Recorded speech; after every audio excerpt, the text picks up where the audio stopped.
We anticipate in the next 10 to 12 years approximately 8 to 6 million Hispanics coming into the United States and 41 million Asians. You have been the majority minority for 400 years in this country. You have been the number 2 population for 400 years. You're going to get kicked out of being number 2. You're going to go down and become number 4. Now, common sense, even a third grade education will tell you, if you didn't get anything when you were number 2,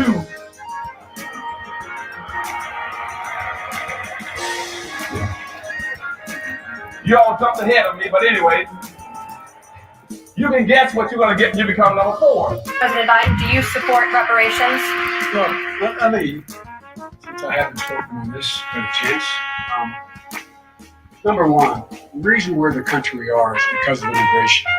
We've been able to cherry pick the best from every single continent. The people who come here have determination, resilience. They are ready to stand up and work like the devil. We have 24 of our 100 children in our school today is Hispanic. The idea that we are going to walk away and not provide every opportunity for them is not only stupid and immoral, but it's bad for America. They are the future of America. At the very same time that America refused to give the Negro any land, through an act of Congress, our government was giving away millions of acres of land in the West and the Midwest. It meant that it was willing to undergird its white peasants from Europe with an economic floor. But not only did they give the land, they built land-grant colleges with government money to keep them out of harm. This is what we are faced with. And this is the reality. Now, when we come to Washington in this campaign, we are coming to get our check. We are owed $104 trillion on the very low end, plus $735 billion recurring. This number does not include the cost of about 50 Black Wall Streets that were decimated, nor compound interest from 2017 when Sean D. Rochester's book, The Black Tax, was published, nor the cost of Black life, nor the cost of living increases, nor the war on drugs, nor the current day pandemic. The number I'm working with is for slavery, Jim Crow, and accrued ongoing systemic racism, oppression, and disadvantage in the country our ancestors built with their lives. Good afternoon on the West Coast. Good afternoon in the mountain. Good afternoon in the central. Good afternoon on the East Coast. You know exactly who it is, family. Angela Nirvana, your hostess with the mostest on the Reparationist Perspective, bringing you those Freedmen Hot Topics and making the case for reparations, making the case for weaponizing our vote, socializing our suffering. I want to thank you so much, one and all, for returning. Hi, love my folks. Hi, Trey Lincoln. Hi, Ivy Dreams. Who else is over here? Hi, Perfecto Chico. So nice to have each and every one of you here. And for those of you who I cannot see in Facebook and in Twitter, welcome one and all to the live. So today, family, well, this is another broadcast, about 2 of them back to back pretty much, but I had to share. I saw this amazing video about Black Americans in Russia and how very, very different an experience these particular Black Americans were having in Russia as compared to the nightmare of an experience we hear with this country trying to make Putin more of an enemy to Black Americans than this country is itself. So I'm going to share the video, and then I'm going to talk about some other issues surrounding what I've come to learn in my research about Russia and how this country is famous for trying to massage our minds into hating the things we should embrace and embracing the things we should hate. And so I wanted to dispel a lot of this myth coming out of the West. And I want you to understand what this is truly all about. And Noam Chomsky put it best. I was trying to bring up his words so I wouldn't have to use a segment from Jimmy Dore, one of the vloggers whom I watch on occasion. He seems to have his thumb on the pulse of what's really happening and why Russia is now at war with Ukraine. I was trying to pull up Noam Chomsky's words so I wouldn't have to share his video because I haven't asked permission and I didn't want a strike, a copyright strike. But I'm going to try to get away with it because lo and behold, as soon as I hit on Noam Chomsky's words about U.S.'s real interest in forcing Ukraine to join NATO, not really forcing, it's just so much behind it, family, that I'm learning that basically the eastern part of Ukraine is loyal to Russia, right? And so the Donbass people, after there was a coup to overthrow the government that was pro-Russia to install a more West-leaning leadership, you know the U.S. is always back of some puckery. So they're back of the puckery that unseat a Russian-friendly president to put in its place a NATO-leaning president. And as a result, Ukraine has been committing war against its own people in eastern Ukraine who are more Russia-leaning, who wanted the prior president who was unseated to put this West NATO-leaning president in office, which the U.S. has a huge role in because what it's all about energy and resources. This is why this country has been invested in trying to get Ukraine and Georgia into NATO, and Putin is against it because it's all about controlling the border and posing more of a threat to Russia. This is why Russia is attacking Ukraine, and we're on the precipice of the Third World War, thanks to the U.S. And so I wanted to bring these tidbits of what I'm learning to you guys so you can understand the investment this country has in making a monster and a terror of people outside the U.S. when in fact we are the monsters itself here. Stand by. I'm going to share the video with you. I'm going to fast forward in some spots. I'm trying to avoid getting a copyright strike, but this video, let me back up. So I was trying to pull up Noam Chomsky's words, and some big security alert came up. I'm afraid to go over there and touch it. If this video is shut down, do know that there's some major puckery going on with me piecing together the truth of what's really going on. When I tried to pull up Noam Chomsky's words, I got all kind of security flashes and all kinds of things. I couldn't even shut down the computer because we were at 1:59. It was time to go live, and I'll have to deal with that later. I'm trying to get this story to you guys before my laptop self-destructs.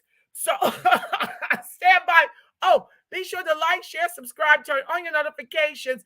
Thank you for joining the live. Let me share this video. I'm going to be jumping through it because I don't want a copyright strike. It's rich, family. Stand by. Buckle up, buttercups. Oh, hold on. Let me share. Okay. Oh, Lord, it's rich. See, there it is. Some type of security center came up. It's horrible. Oh, Lord, I hope I can share this thing. Hold on. Just a second, family. Thank you for joining the live. Please be sure to like, share, subscribe, turn on your notifications. I can see it there, but okay, let's see what it's called. Stories of Black Americans, okay. Stories of Black. Oh, there we go. Here we go, family. It's rich. Get your popcorn. Hold on. This is Black in the USSR. Let me play it for you.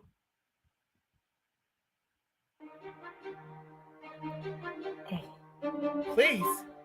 Well, what started my interest, I should say, in Black Americans in the Soviet Union in the 30s was finding this portrait. Even though I'd gone to grad school, I have a master's degree in Russian literature, I speak Russian, and I had lived over there in the late 80s, finding this portrait was a stunning development for me. How did I not know about this? I didn't know that this was a phenomenon, that there were many African Americans who went to Russia in the 30s. In the 1920s and 30s, several hundred African Americans moved to the Soviet Union, and many of their descendants still live in Russia. У меня нет русской крови, но на ваш простой вопрос, как я себя чувствую, ни секунды не сомневаюсь, отвечаю вам, да, конечно же, русская. The Russians that I meet here, they're like, okay, you're a foreigner, but when I speak Russian, and then they're like, wait, ты наша, ты русская. Back home, Black Americans suffered from racism and a complete lack of prospects. Отец однажды I'm going to read because it's going fast. Back then, you weren't allowed to look at white women, and he was afraid that a lynch mob would get him. So they decided to leave everything behind and start a new life in a country about which they knew almost nothing at all. Some of the African Americans who went to the Soviet Union in the 1930s found great success. Thanks to that film, I achieved massive fame. So what car do you have? You came in a nice one. Jaguar. And now, almost 100 years later, history is repeating itself. My great-grandfather, George Times, went to Russia on probably the worst times to go anywhere. Why not me? What if I come here?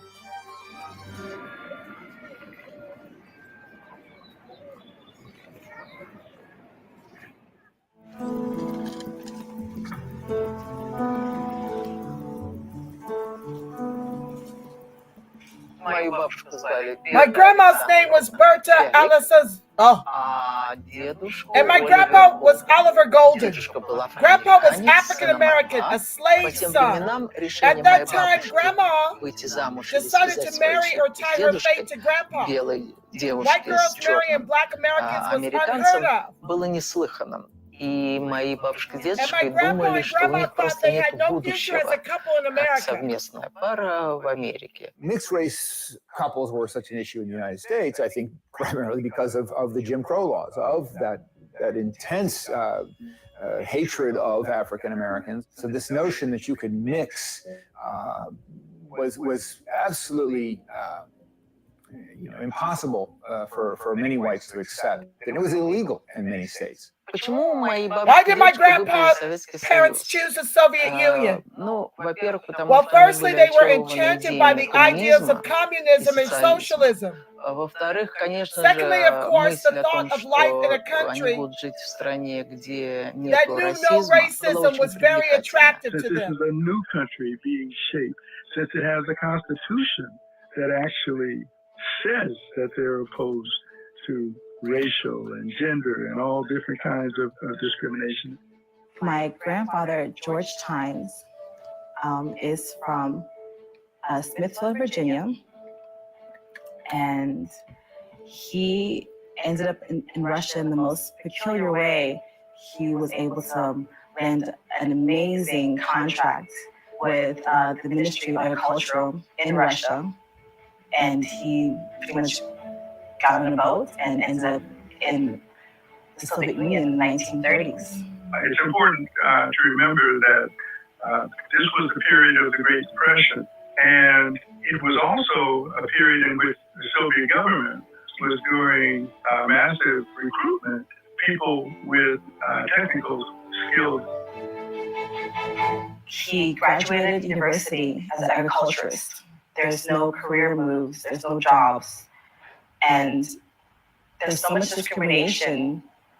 What are you supposed to do? He went to a country where he had no clue what was going on. You watch Russia on the news, Soviet Union, communism. Why would you want to go there? George Tynes had a dream and he found a solution and he made history. Some of the African Americans who went to the Soviet Union in the 1930s found great success. You look at Lloyd Patterson and his son, James Patterson. James Patterson became a national icon as a baby in the famous film Circus. He's doing never forgive you. He's stinky hair, there's black snow. He's stinky. The movie Circus has an extraordinary story behind it. I think it was said to be Stalin's favorite.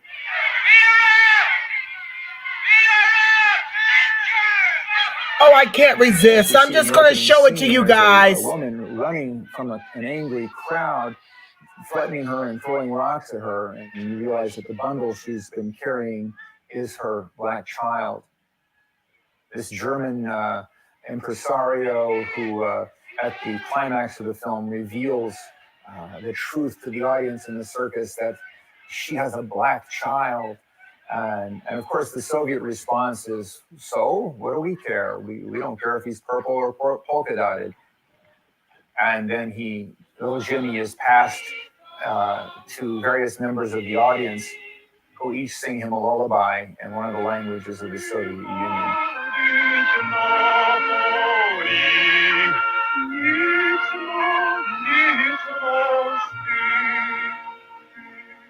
I mean, it couldn't be more saccharine and more propagandistic, but it hit all the right nerves at the time. It was incredibly popular. Even the song was a My homeland is a spacious country. Was even sort of a de facto anthem of the Soviet Union. Oh, my homeland is a spacious country. Streams and fields and forests full and fair. I know of no other land where a man may breathe freer air. It's definitely fair to say that the Soviet Union was a prominent leader in anti-racism at the government level. It means that in our country, we love all children. Be fruitful and multiply. Have black kids, white kids, red, blue, or even pink striped kids. That little black boy from the circus movie is now 87. He was born and raised in the Soviet Union. He served in the Navy as a submariner. Then he became an author. He wrote short stories. In the early 1990s, after the Soviet Union collapsed, Jim Patterson moved to the USA, to his father, Lloyd Patterson's homeland, to translate his work into English.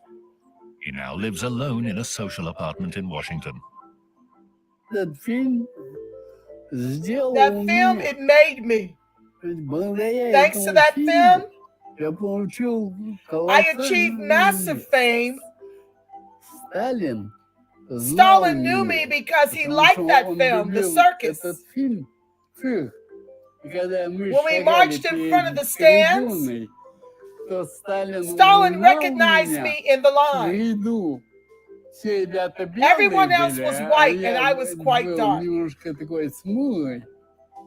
Jim's father, Lloyd Patterson, like many other African Americans, moved to the USSR to work on a contract basis. But he loved the country so much, he stayed and started a family here. He traveled in circles in the Soviet Union, in Moscow, that he would not have in the United States. He had a wife, 3 sons, a career. He was busy all the time. His wife was Vera Aralova.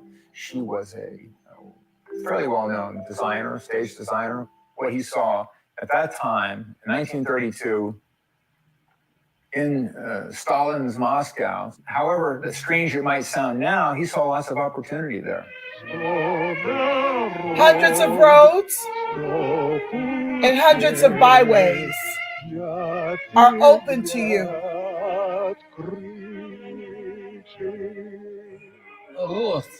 Ross.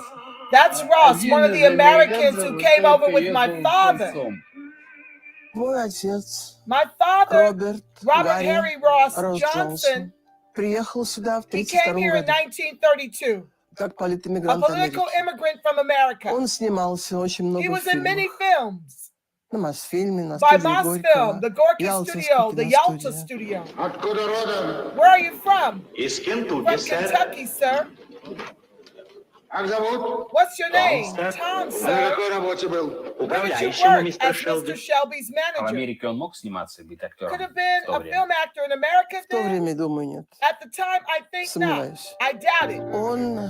He was born in the town of Auburn. It's in Alabama State. That state was very racist. Inessa Ross, the daughter of Soviet actor Robert Ross, was born and raised in Russia and now lives with her son James near Moscow in a big country house. James was a talented athlete as a boy. In the late 1980s, he played for the reserve team of one of the country's leading football clubs, Spartak Moscow. When they were in, Beskov let him play for the first team, and when he appeared, he was met with thunderous applause. He was the first dark-skinned boy in Soviet football. So did racism exist in the Soviet Union? In my neighborhood, they all knew that insulting my color was very dangerous. What happened after the Iron Curtain fell, when the descendants of those African Americans could return to America, their ancestral homeland? I couldn't quite work out what I could actually do there. And why now, 100 years later, is Russia again attracting African Americans? I love Pushkin. Day and night, they learn catwalks all around. He sings to the right, tells to the left. I'm often asked if I ever faced racism in the Soviet Union. Yes, of course I did. In modern Russia, it would be hard to find anyone who hasn't heard of Yelena Khanga. She's worked on television since the late 1980s, hosting several popular talk shows, including Russia's first TV show to discuss sex. Добрый вечер, господа. Большое спасибо, что вы пришли на наше ток-шоу. Первое в России телешоу о любви и сексе. Меня обзывали из-за цвета кожи. Меня обзывали, потому что я была не похожа на других. Когда я была маленькая, меня часто спрашивали, а что ты черная, дети? Я говорила, потому что меня папа из Африки. Они говорят, ну подожди, ну ты родилась в Москве, тут холодно зимой, ты же должна быть белая уже к этому времени. Мы были просто как уникальные, необычные. Там никого не было, кроме нас, темнокожих. Amelia Tynes' father, George Tynes, moved to the Soviet Union in the 1930s, along with many other African Americans, and settled in the Uzbek Soviet Republic, where he helped develop cattle breeding on collective farms. That's where Amelia spent her early childhood. Самое сложное это было детство. The hardest part was childhood. They constantly called us Negroes. I really hated it. But what could I do? When we moved to Moscow, though, in 1954, году, там, конечно, уже of course, it was much easier because there were Armenians, Uzbeks, and children of all other ethnicities there. There's a difference between racism in America and the USSR. In America, it was state racism, part of the governmental system. In the USSR, it was casual racism. Neither my grandpa or Oliver Golden, nor my mom, when they lived in Tashkent, faced any manifestation of racism. They had problems because they were American. Во-первых, ни дедушку, ни бабушку не приняли в Компартию и Советскую Союз. И это обижало. They knew that there was racism throughout Europe. But if they went to London or Paris, they could stay in the very best hotels. But that's not what they experienced in America. Daily life for an African American in the 30s was frustrating. There would be parts of town that you would not be able to go to, or you would only be allowed to go to certain stores. If there were accommodations for Black, there would be separate toilets, for example. for whites. There would be separate water fountains for black, and they would usually be lower quality. I've thought about this many times. I don't know why more African Americans didn't try to go to various other places. Maybe it just didn't occur to them. No, we couldn't afford it.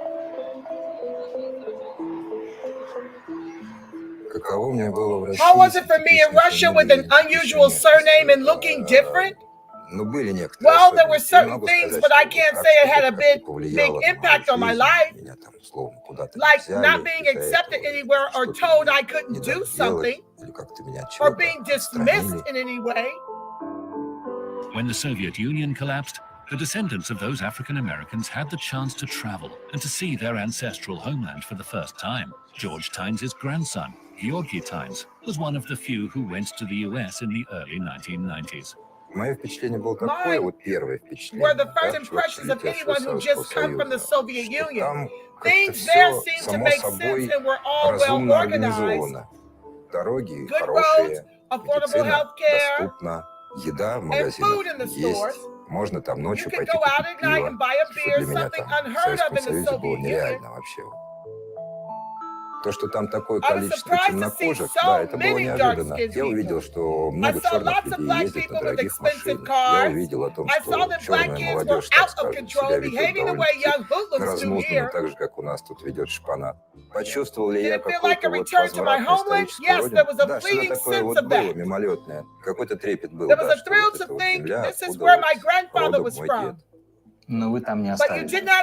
Я там не остался жить по ряду причин. Я там не понял, собственно, что я там вот так вот сразу буду делать, и чего ради вот мне сейчас вот идти работать в Макдональдсе, получив только что высшее образование. Все-таки я вырос в России, и я общался с людьми, которые говорят по-русски, которые читают там русские книги Достоевского. В Америке у них акценты как-то смещены больше на какой-то вот, я не знаю, бизнес, практицизм какой-то. Они интересны по-своему, но не другие. И я почувствовал, что мне все-таки дорого то общение, которое я имею в России, и я вернусь сюда. Unlike Georgy Tynes, his aunt, Emilia Tynes, moved to the USA and became an American citizen. She's lived there for the last 10 years. Дело в том, что здесь очень удобная, как люди здесь говорят, очень удобная жизнь, а сердцем, конечно, я в России.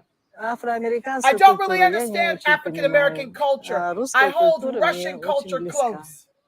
Последние годы, вот я слышу и вижу, конечно, по телевидению, что вот эти все убийства афроамериканцев,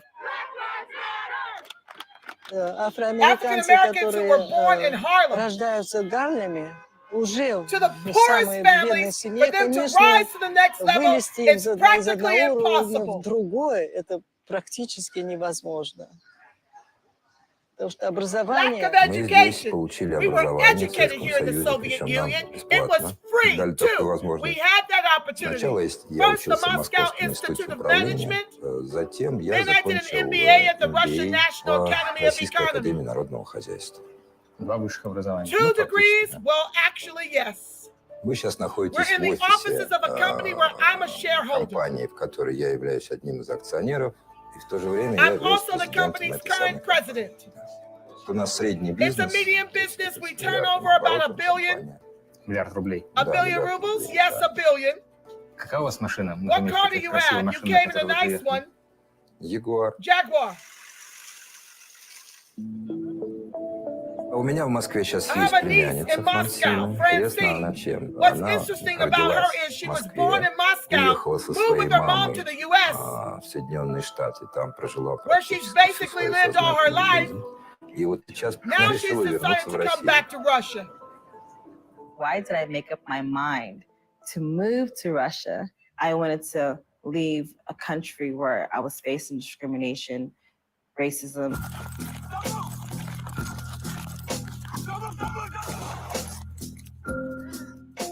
Have we overcome all the racial problems from the 1930s? No, not at all.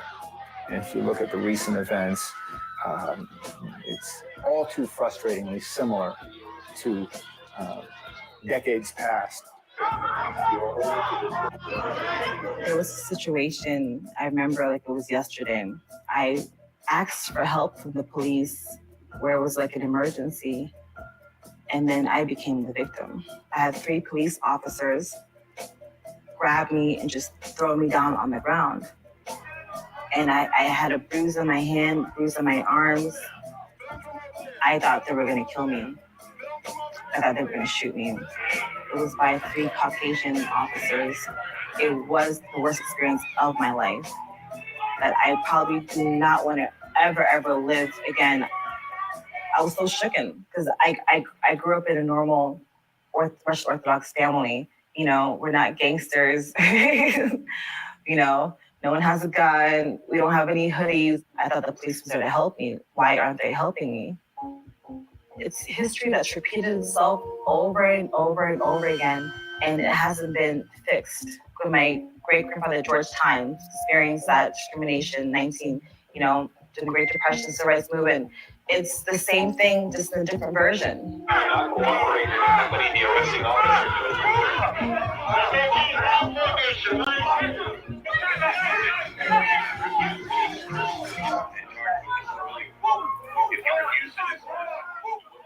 I've been living in Moscow for 1 year exactly. I teach English. I'm a teacher.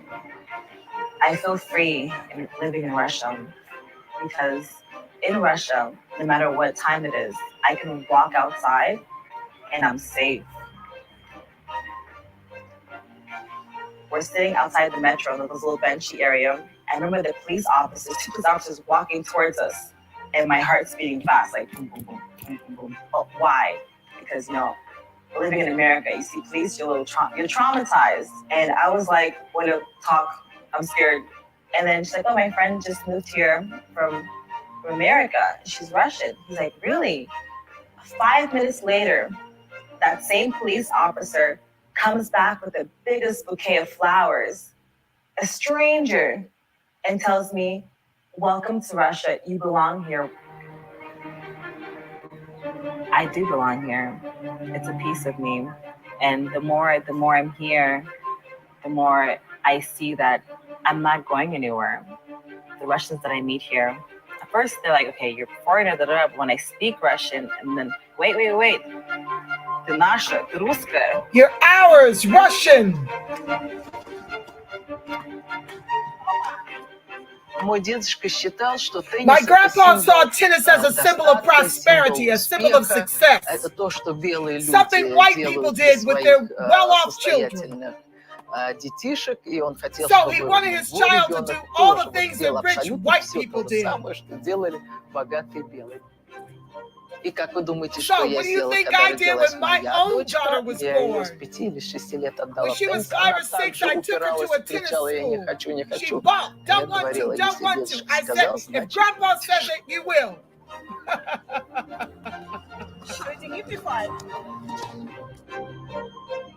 Очень сложный вопрос, как бы сложилась судьба моих бабушки и дедушки, если бы они не остались в Советском Союзе. Остались бы в Нью-Йорке. Но я точно знаю, что если сейчас бабушка с дедушкой смотрят сверху, они очень гордятся, глядя на то, как мама прожила жизнь, то, как у меня сложилась судьба, и думаю, то, как сейчас живет моя дочка.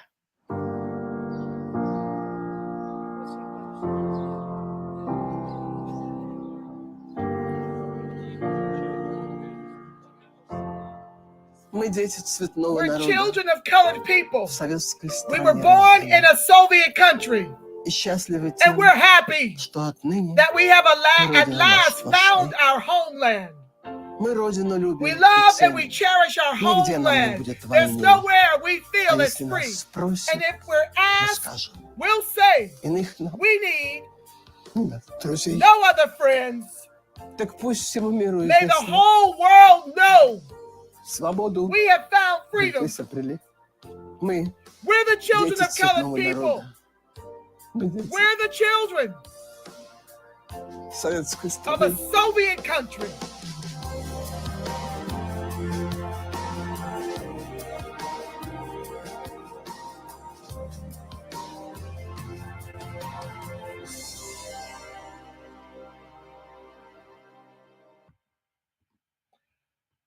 Yes, family.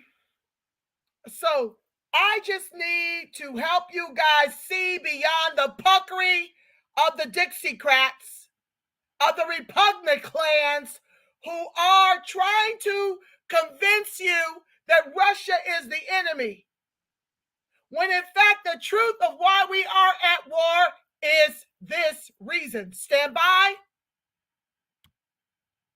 Sharing my screen. Welcome to the live. Please like, share, subscribe, turn on your notifications.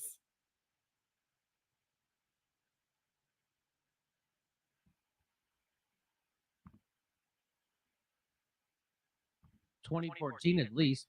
And here's what you say. Again, people don't ever focus on this either. Biden rejected Russian offers to keep Ukraine neutral and helped sabotage the Minsk Accords, which could have prevented this war. Since he's now hanging Ukraine out to dry, perhaps Kyiv can hire Hunter Biden for $80,000 a month for his expertise on how to navigate his dad's crisis. So let me bring in Aaron. Before I do, I just want to just show you this. So again, this is the thing nobody ever talks about. I was there, NATO and the origins of the Ukraine crisis. After the fall of the Soviet Union, I told the Senate that expansion will lead us to where we are today. And who said that? Jack F. Matlock Jr. That's a guy who was there when it happened.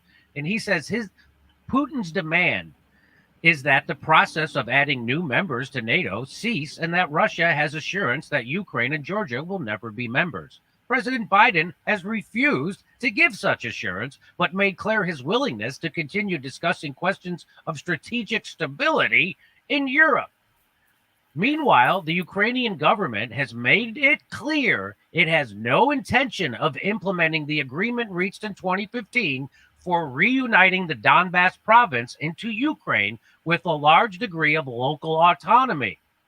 An agreement with Russia, Germany, and France that was endorsed by the United States. So that's what's led us to here. And you didn't hear any of that in any of those two critiques I just showed you. And I'll show you one more video and I'll bring in Aaron Mate. Here's Chomsky talking about this. The question that we ought to be asking ourselves is, why did NATO even exist after 1990?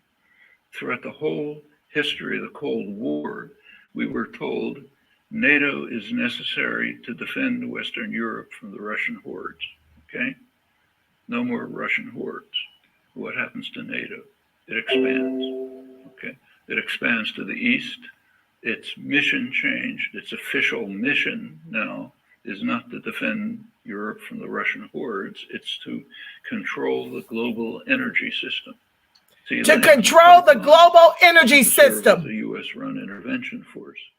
Well, you know, we're all educated intellectuals, but we can now ask a question. What was the nature of the propaganda we were fed all those years? I mean, if NATO was there to defend the West from the Russians, why is it now expanding right to the borders of Russia, becoming a global U.S. intervention force, protecting sea lanes and pipelines and so on? What that tells us is all the talk about the Cold War was just a pure lie. And there's plenty more evidence for that, which we can go into. Educated intellectuals don't pursue this line of thought, but it's a pretty obvious one. Well, going on to Ukraine, Mearsheimer's point is that for any Russian leader, whoever it might be, you know, Mahatma Gandhi, Ukraine is right at the core of their geostrategic concerns. For Ukraine to be taken into NATO, which is what is repeatedly threatened, would be a very serious threat to the Russian security, quite apart from historical interests, which go way back, the origins of the Russian Empire, in fact. So yeah, you can give arguments against Russian interference in eastern Ukraine after the coup that took place there, but it's a complicated story, and the West is not without its significant initiatives there. So let me bring in Aaron Mate. Let me stop that. Who you can read at mate.substack. I don't want a copyright strike, guys. I can't. Oh, shoot.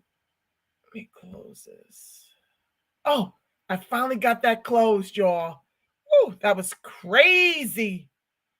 Okay, yeah, guys, I'm coming. Let me. Let me see what you guys have to say about it before I continue with the things I'm trying to share with you. Yeah, so now you see, family, why the U.S. is using the Ukraine neo-Nazis to fight Russia.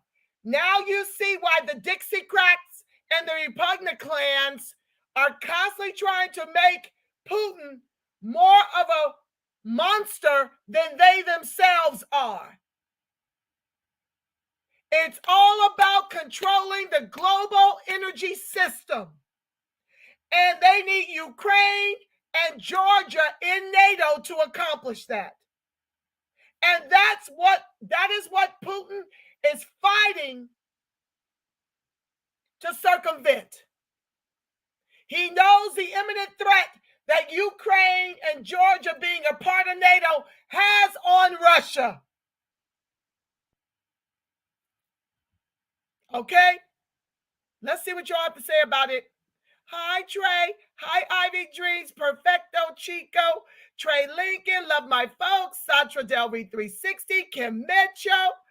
I see y'all family in here chatting it up. Let's see what you got to say before I continue, because I got to go get my daughter. Oh, let's see here. Okay. I'm glad. Okay. Love My Folks is glad I'm addressing this. Yes, family. I have learned since Barack Obama to believe half of what I see and none of what I hear from these Dixiecrats. I mean, my God, the lies, how they lie about, about intending to give us certain things like the George Floyd Justice and Policing Act, then turn around and pivot to $350 billion to fund more race soldiers in our communities. They lie. I saw our people, specifically freedmen, lose over 50% of their wealth, which was their homes, under Barack Obama when he chose to bail out Wall Street and the banks for their nefariousness and refused to put audits and sanctions, not sanctions, but audits and regulations on the banks, who basically got paid a few times over when it came to the properties that they wrongfully foreclosed on that we owned. We've not recouped any of that, and now we're in the second phase of it, where they're intending to economically wipe us completely off the monopoly board under the auspice of this pandemic. So yes, I'm addressing it because I'm tired of their lies, I'm tired of their puckery, and I'm trying to convince our people, while we're at a time, that we need a strategy, a voter strategy. Party be damned. It's about freedmen flourishing. Both parties suck. This is about punishing the Democrats, the Dixiecrats, for a bazillion years of benign neglect since FDR. They're the ones that owe us reparations and protections. I ain't looking for the Repugnant clans to do it. That's not who we, by and large, show up to the polls to vote for. I'm expecting it of the benign neglect of the Dixiecrats, whom 87% of our electorate put into office, wherein OBiden said, our people had his back, not me. And so he would have ours, and all we got is $300 million invested in crack pipes and buy Angelou on the back of a slaveholder quarter. So yes, I'm addressing it, family, and I'm grateful to you guys for being interested in learning the truth. Learning the truth behind the lies of the Dixiecrats and the Repugnant clans alike. They're only invested in controlling resources, family. And now they got dumbass Americans who are sitting up here thankful that we're about to approach $10 per gallon for gas to defeat Putin, when only 2% of their oil is imported into this country. Oh my God. The U.S. always create proxy wars. Hi, Sandra. Thank you for sharing the information. Yes, Kim Mitchell. I had no idea either. Let me help you understand something. More than likely, they're going to copyright strike this video. Not because of Jimmy Dore, okay? They're going to do it because this video link was hard to get at. This video link, they're hiding and suppressing information and scrubbing information from the web, family. That's what these Democrats and these Republicans are doing. I don't know about the Republicans that much, but the Dixiecrats don't want you to know the truth of who they are. Democrat Dixiecrats, they're the same. And they don't want you to know this, and they're the ones censoring and colluding with corporations to censor. I'm telling you, it's full court press. They don't want you to get this information. But someone pinged me in my messenger on Facebook. That's how I got it. But even when you click on it, they give you a warning as if your laptop gonna self-destruct if you open the link. Excuse me.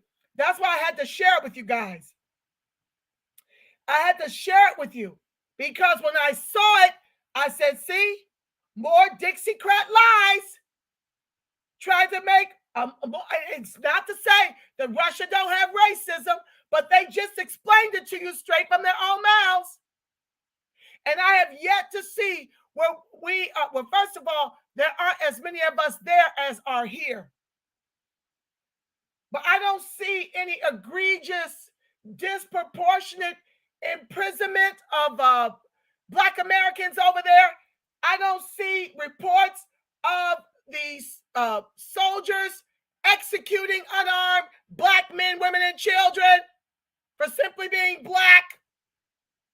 I'm not finding none of that.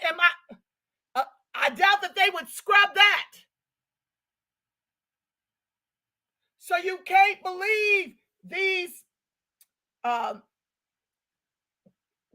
supremacist oppressors in our government of all colors. You can't believe what they're telling you. You've got to dig a little deeper if it's coming from government, because they are liars and they're thieves and they're cheats, and they owe us quadrillions in reparations. And so they're going through and they're scrubbing the web so you can't find the truth. But if Russia was this bad, why are you in business with them? You got so many sanctions against them now, that means you was doing business with them. So if they're the monsters you're now painting them out to be right now, why were you ever in bed with them? See, you got to ask questions, family. You got to look at things with your third eye. Sasha Del Reed 360 says, check out Alexander Pushkin, the Black father of Russian literature. Thank you, Satra. Will do. Satra says, 1930s in America, segregation, lynching, white-only unions, white terrorism. To this day, fam. What's different to this day? What is different? We are going backwards. Our civil rights and affirmative action are being used on refugees and immigrants to give them our reparations and protections. I certainly think twice, even in LA, before I let my daughter go anywhere with anyone. Because I don't want her to get caught up and caught out here. It's scary. I literally am considering moving with her if she chooses a Division I HBCU. Well, she's going to have to leave the state if she chooses that. I'm going with her because I'm afraid of this bullshiggity going on in this country right now. We got no protections. While OBiden wants to fund $350 billion more to the race soldiers. That probably came out in that last $1.9 trillion package that just got approved, which gave Ukraine neo-Nazis 13.6 billion plus another 800 million. That's over $14 billion. 14.4. So yeah, that was 1930s America. Now the lynching comes in the forms of putting a knee to the neck and draining the life out of you on national television. Well, on the cell phone that make the national news, right? Or now they're going up into your homes while you're sleeping and executing you within seconds under no-knock warrants. Now they get off away scot-free when you're unarmed and they murder you for running away because you're afraid to be murdered. Now they can pull you over for having incense hanging off your little frame of your mirror, your rearview mirror. You got some deodorant trees hanging. Rest in peace, Dante, right? And they can pull you over and you lose your life and they get, what, 6 months?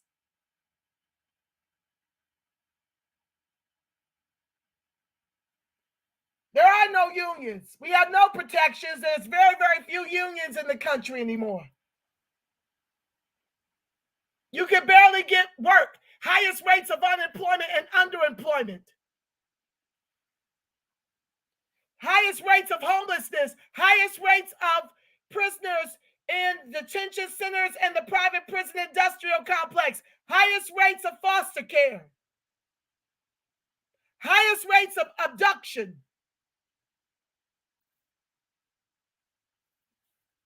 Ain't nothing different.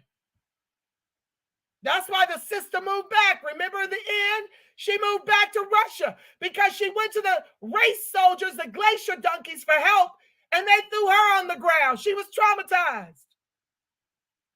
The Russian cop bought her flowers.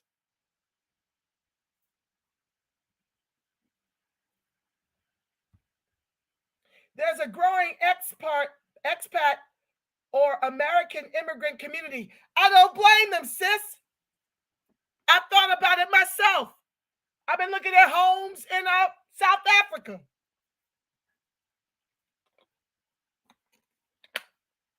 Tired of this bullshiggity. The problem is, not enough of us can immigrate out the country. It's the same thing that the host of the broadcast I just shared with you, he was saying, I don't know why more Black Americans haven't left. They can barely afford to pay their rents and their mortgages. The median national income is between $35,000 and $40,000 for freedmen. It takes money, and you've got to go someplace where you can get a visa and that they'll allow you to work. It's not as easy as what meets the eye. The ones that can afford to leave are leaving, but some of them found they can't afford to stay and they have to come back. It's a mess, sis. Kim says, it's an interesting concept as long as we don't become the elites that oppress others in their homeland as is done to us here. And well, I agree. To me, if you don't start with the premise of institutional systemic racism like the young lady explained, our racism is government driven. Theirs is like state. I think that's how she said it. I have to go back. But basically, she was comparing the racism, and there's no comparison when you're talking a whole government in place to oppress you. There's no comparison to that in Russia, where the government is not invested in our oppression. They're invested in socialism, which is another thing that this country teaches as a bad word, while the man sits up and drives a Jaguar, and he's a shareholder and president of a company that generates $1 billion a year.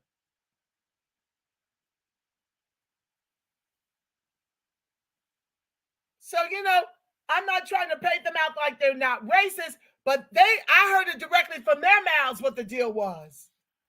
That wasn't all the Black Americans in Russia, but that was a few people that they interviewed, unakin to Joy-Ann Reid, who interviewed some biracial over in Ukraine, to have that one person talk about how there's no racism.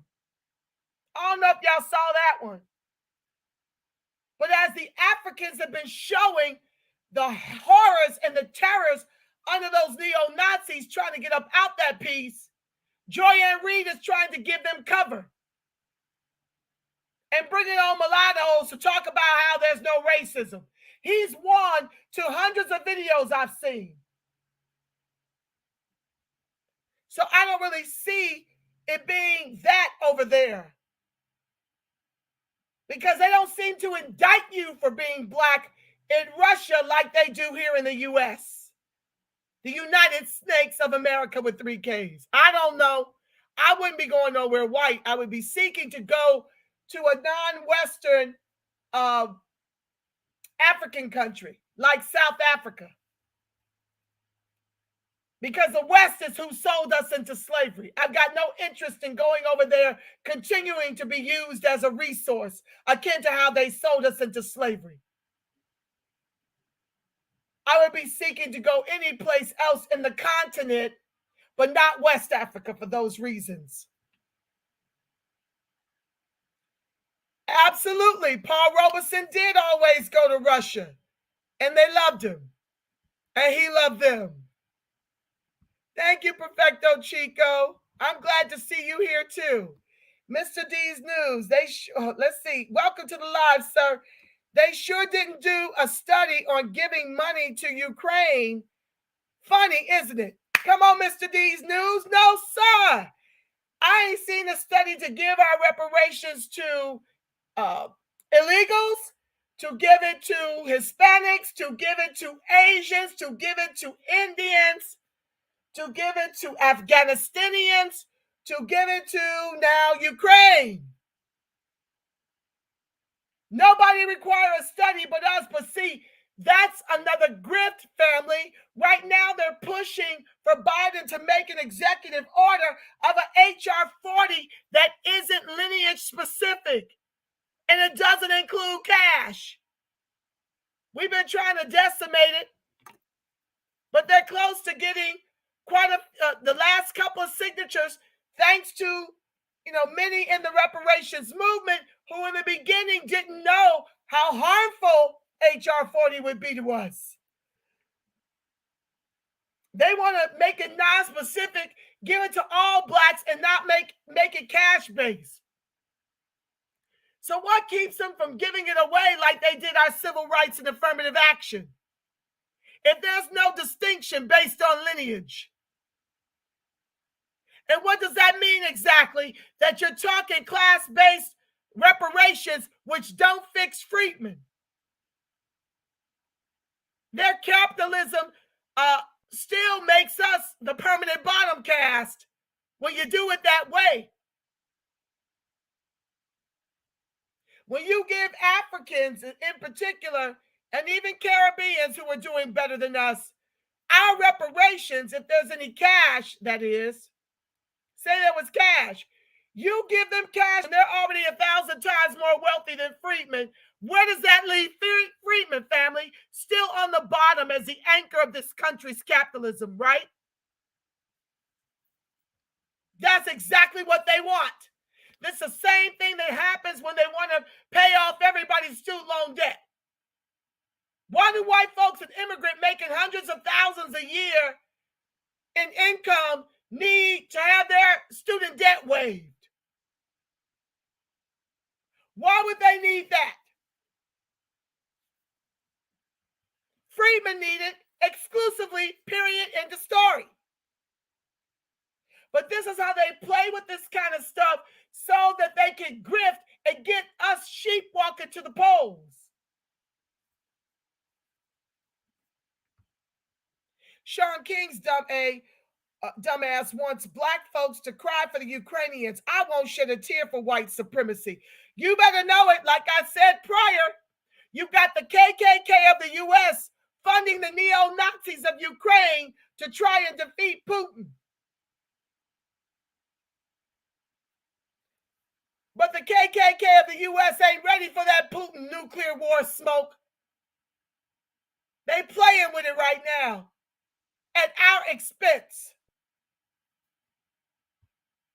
You're right. Ain't no, I'm all cried out. I'm all cried out about the puckery happening to freed people, freed men, women, and children. I ain't got no tears for no other groups. I kicked folks off the tent when I got in this fight.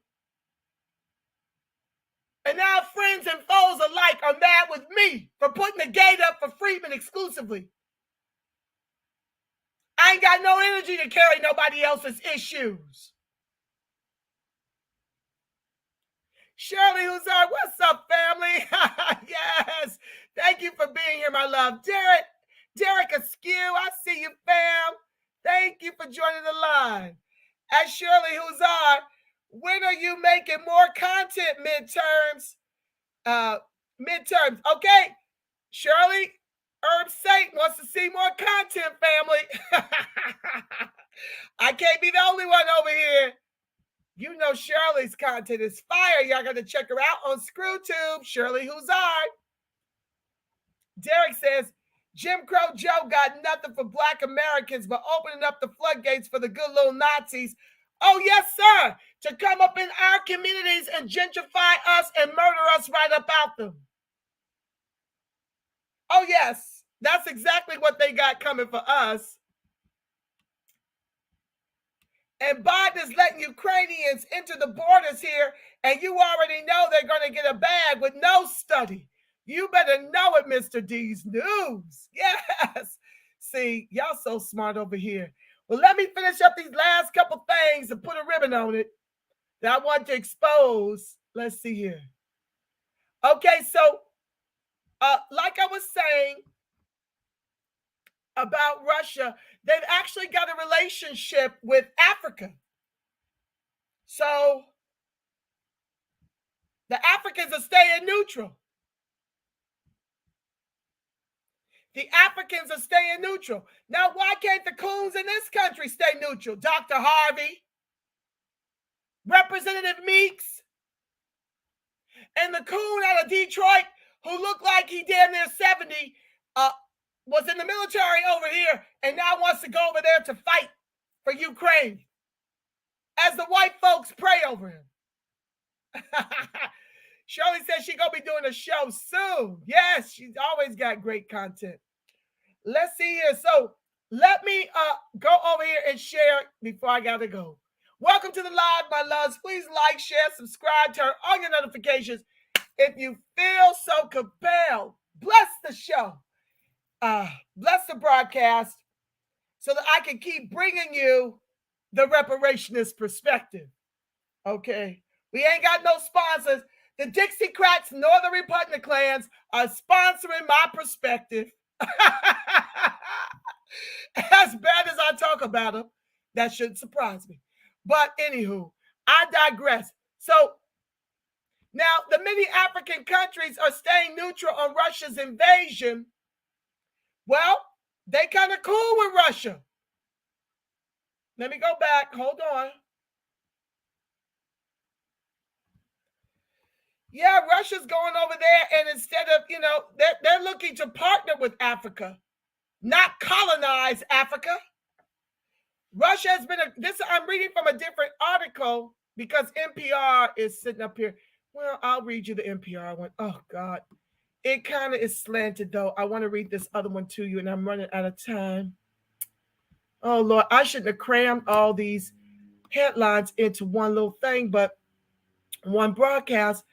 But I don't know when I'm going to get back over here. I told y'all, I'm married to the track, child. My daughter, good Lord.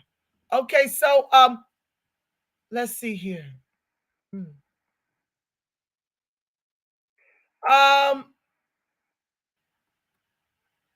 Okay, so this is an interview. Let me just play it for you. Then I can take a sip because you can't see this, but hopefully you can hear it. So let me just play it since I'm sharing it. Okay, hold on. Oh Lord, the ghetto. Oh, they forever. making ads pop up. Okay, let me play it for y'all. It's 4 minutes long. Just listen. Hopefully it'll start over. And many European countries push to further isolate Russia for its invasion of Ukraine. Many African nations have remained neutral. Nearly half of all the countries that abstained from condemning Russia's invasion of Ukraine at the UN General Assembly are in Africa. And many are reluctant to join sanctions against Russia. However, Anu Adeoye, who studies Africa-Russia relations at the think tank Chatham House, says even though many African nations haven't condemned Russia, they're actually less supportive than they have been in previous conflicts. Welcome. Thank you for having me. So Africa obviously is a huge continent, but I was wondering if you could talk about some shared reasons many of these countries may have to want to stay neutral right now on this war in Ukraine. I think the war in Ukraine, for a lot of African countries, many of them increasingly see this as a proxy battle between Russia and the West. So many leaders have decided that it would be in their best interest to stay neutral in this fight.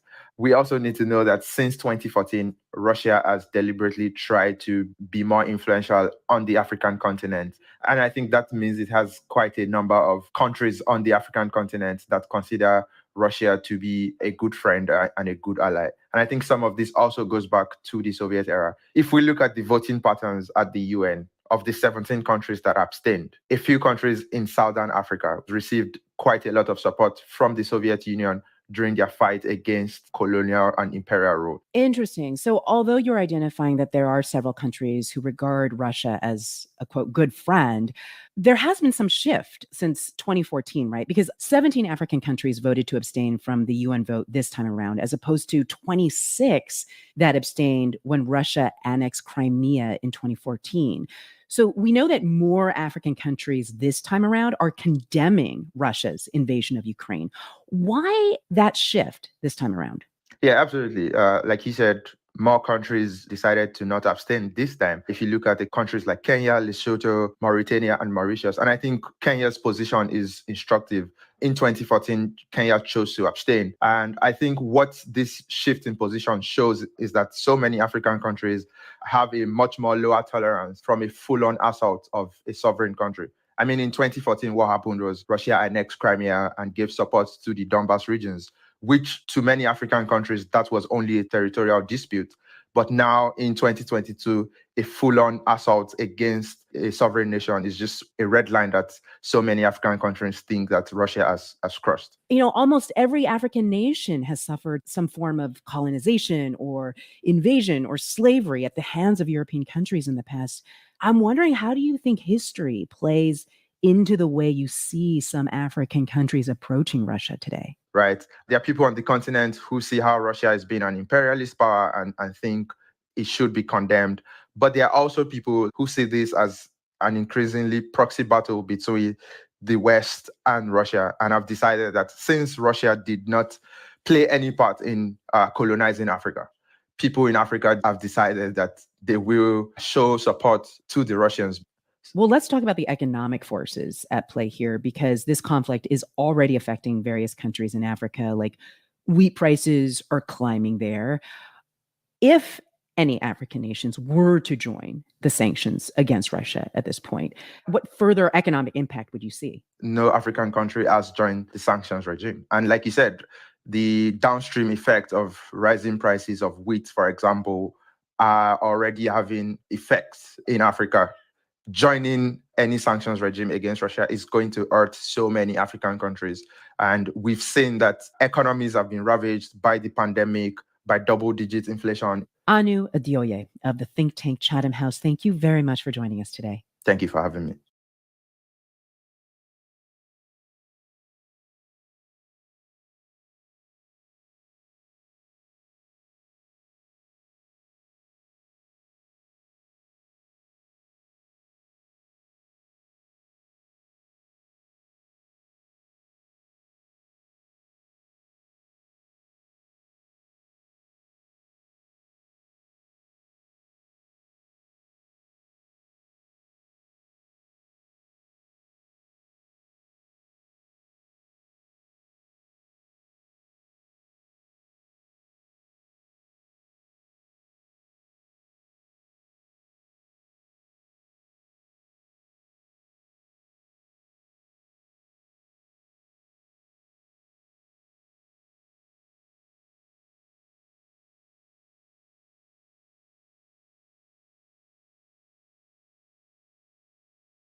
Lord, I've been talking all this time. Y'all couldn't hear me. Oh my God. I didn't know I had it on mute, y'all. Okay, sorry about that, family. Oh my God. I put it on mute because my daughter called. Anywho, like I was explaining, I want to do this one article on how the West NATO-leaning president of Ukraine staged a war on the eastern segment of Ukraine and killed 14,000 people. That's an article from May 12, 2021. So you can understand why this war is really being financed through NATO, by NATO and the US, which is a part of NATO, to use these puffed up neo-Nazis who are to us the KKK. Okay, they're using Ukraine. US and NATO are using Ukraine to defeat Putin. Okay, but they will only get but so involved. Like I said, Putin's given O'Biden has given Ukraine around $14.4 billion, something like that, of our reparations. And so they'll give them artillery and things of this nature, but they will not stop the airstrikes from Russia. Because they know if they get involved on that level, Putin is going to unleash the nuclear missiles. It's going to be a wrap. This is a nightmare. All in the name of the US and NATO seeking to control the global energy resources. That's what this war is really about. But they're getting Ukraine to fight it for them. So I'm going to do that on another live. I'm not going to do that here because that's a whole nother Oprah. We'll get to that article on another broadcast coming to you soon. Okay. So let's share. I'm going to share my screen and wrap this little segment. Well, I want to bring in Zelensky, I think that's his name, from Ukraine. He's pretty much shaming the Obiden administration, who all he will send is weapons. He ain't gonna get involved because he don't want that smoke from Putin. Putin didn't come to play. He'll blow it all up. So let me share this header and read from another segment.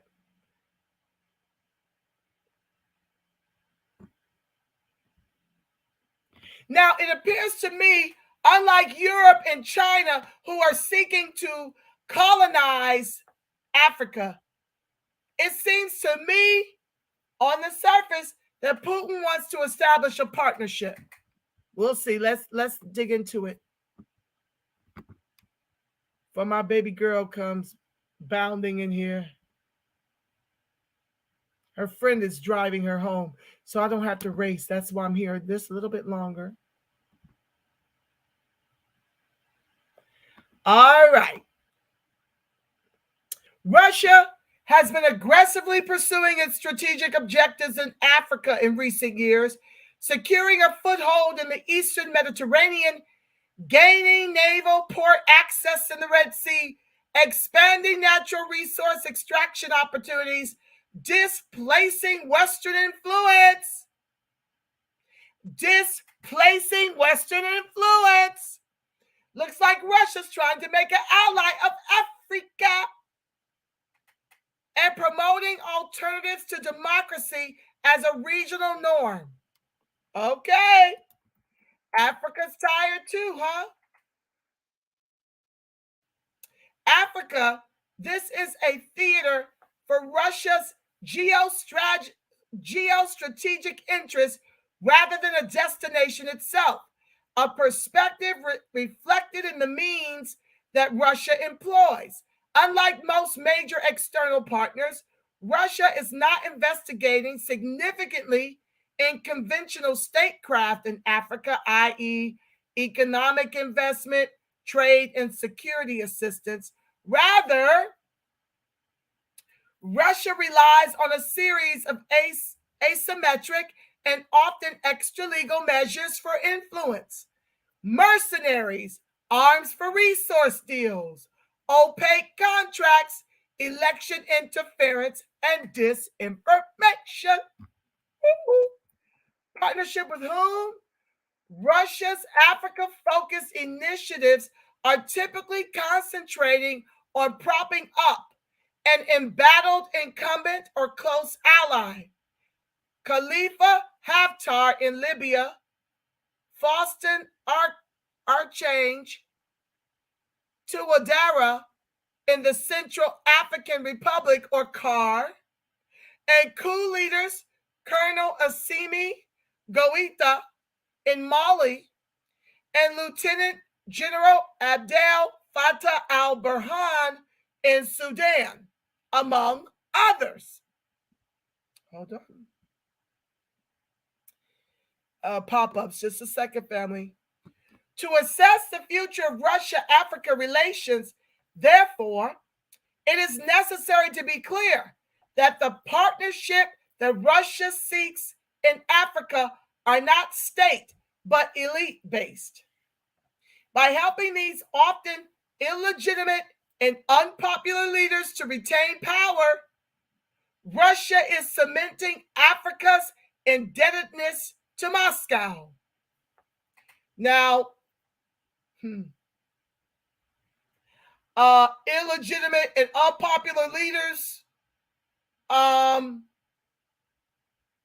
see, that's where I go to research.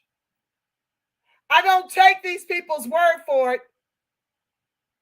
When these articles come out and they're driven from the US, the West, or Europe, you got to research.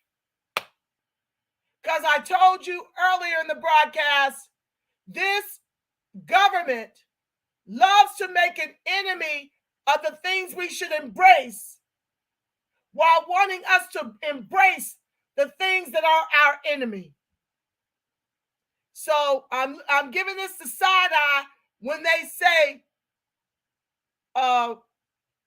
that these leaders are illegitimate and unpopular.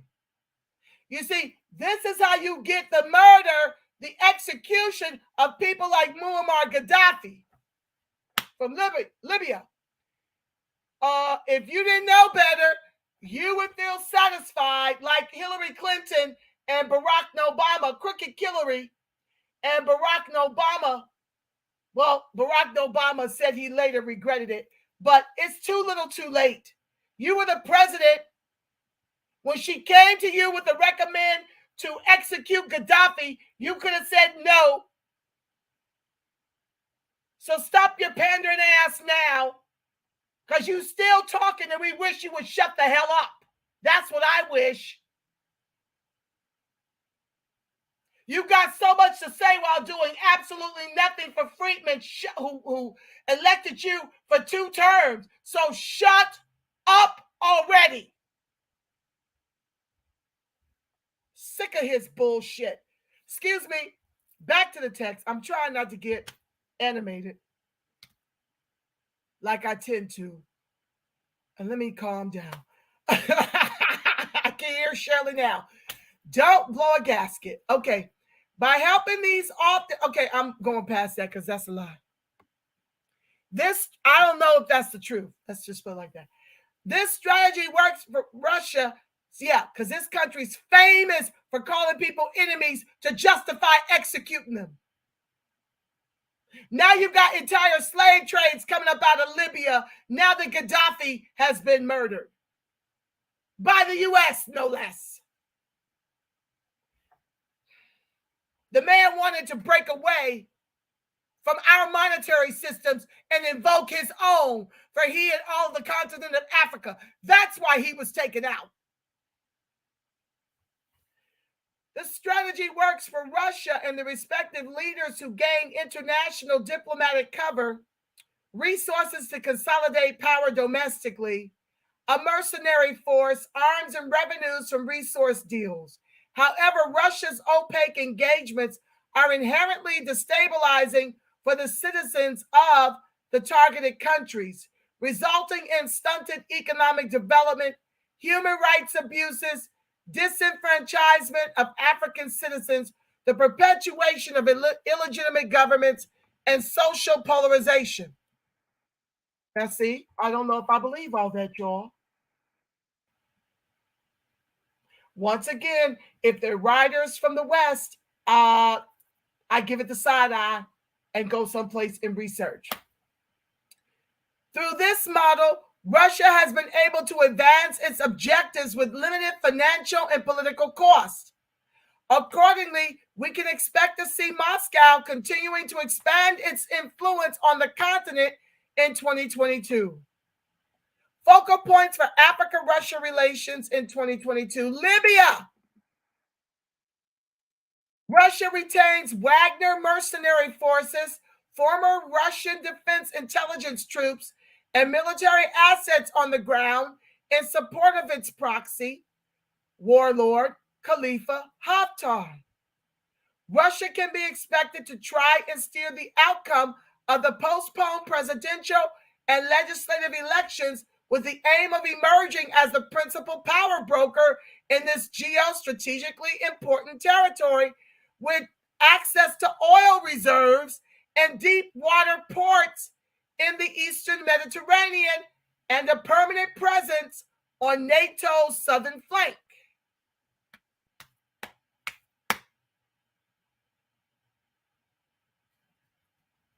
You see that part about oil reserves? Deep water ports in the Eastern Mediterranean. Yeah.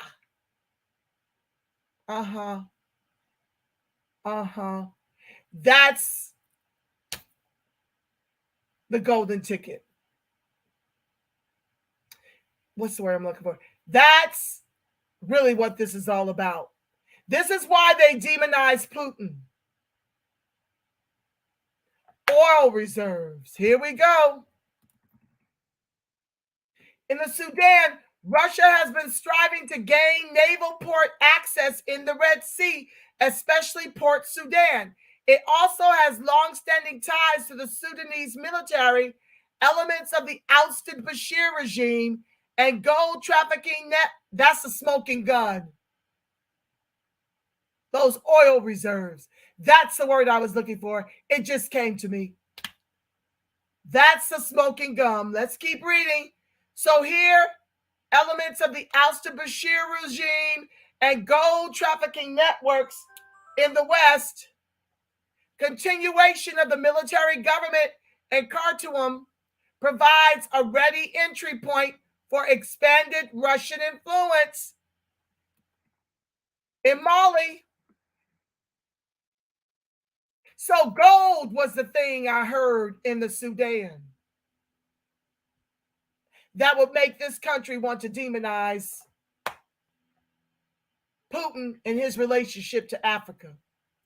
I heard oil reserves in Libya, gold in Sudan. Now we're on to, if you keep reading, you start to see the smoking guns. Gold and oil. The military coup in Mali has provided Russia an opportunity to become a pivotal actor in the Sahel. We can expect Moscow to provide political cover to the junta of Assimi Goïta as it seeks to avoid a transition back to a democratic government. Indications are that Wagner mercenaries have already been deployed in support of the junta.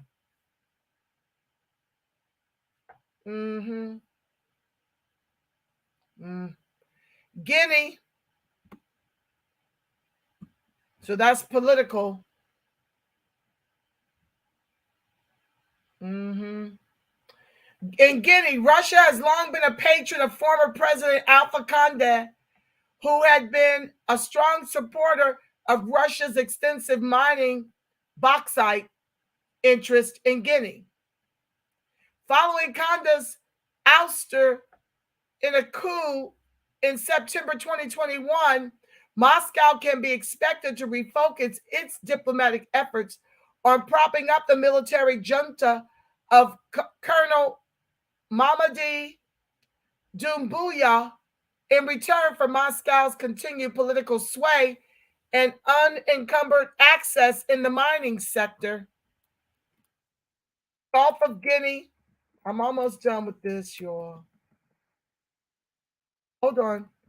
Let's go to the Gulf of Guinea.